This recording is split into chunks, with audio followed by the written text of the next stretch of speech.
100% confident winning this fight. If it goes to points, it's going to be wide points. I really don't think it's going to get to that stage. I think I'm going to knock him out. I really do think I'm going to knock him out.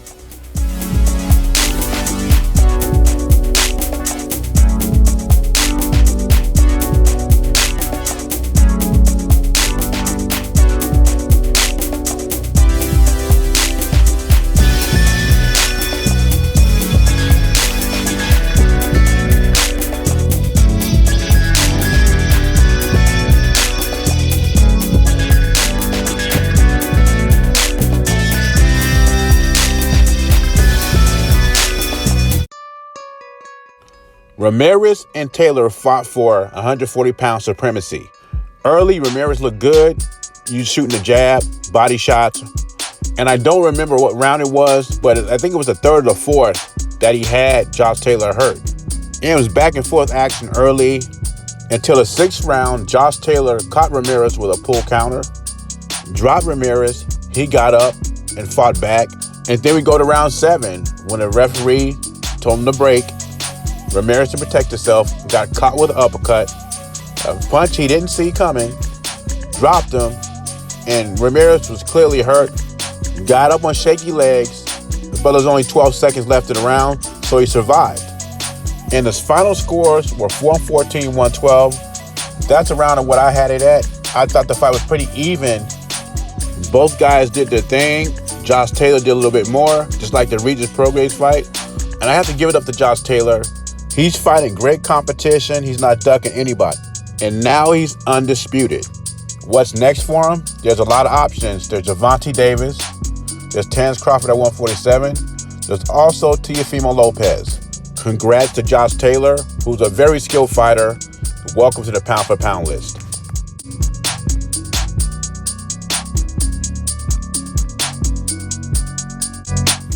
Here we go with Bob Arum again.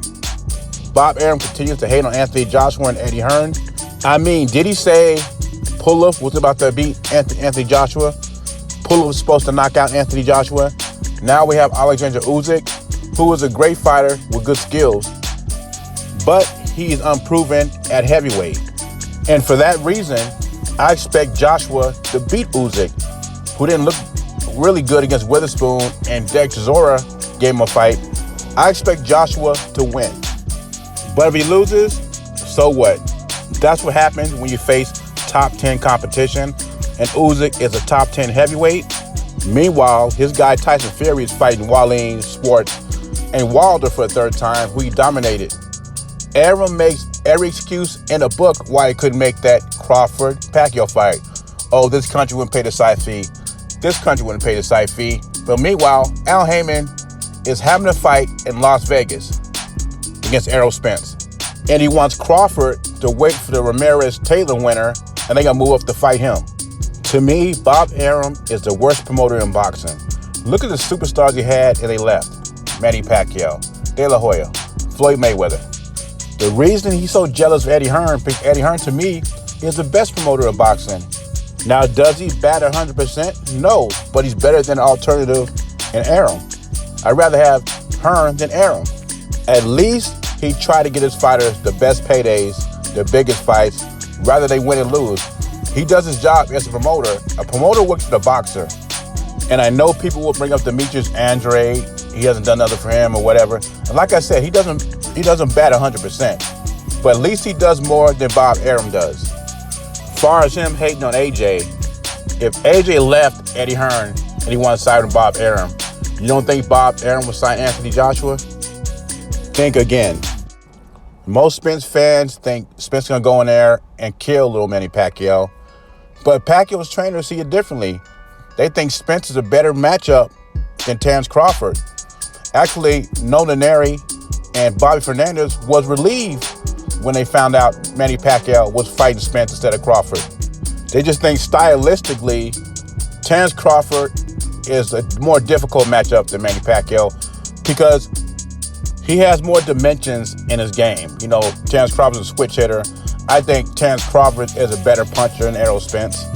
Crawford has a longer reach, and he moves better in the ring. That is just my opinion.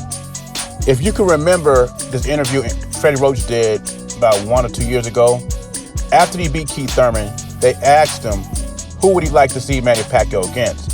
One of the names was Mikey Garcia, Danny Garcia, and Errol Spence. Freddie Roach didn't want no parts of Terrence Crawford, and actually, if you look at Fight Hub, one of those videos, he said Terrence Crawford is the best fighter in the world. And he thought Manny Pacquiao would look good against a Mikey Garcia, Danny Garcia, and Errol Spence. And I know what you're gonna say. This was before the accident. And I know your fanboys will get sensitive and emotional, but I'm not saying this. These are Manny Pacquiao's trainers saying this. I think they see Spence as a black Antonio Margarito without the cheating. Leave your thoughts and comments below. Jay Beezy, I'm gone.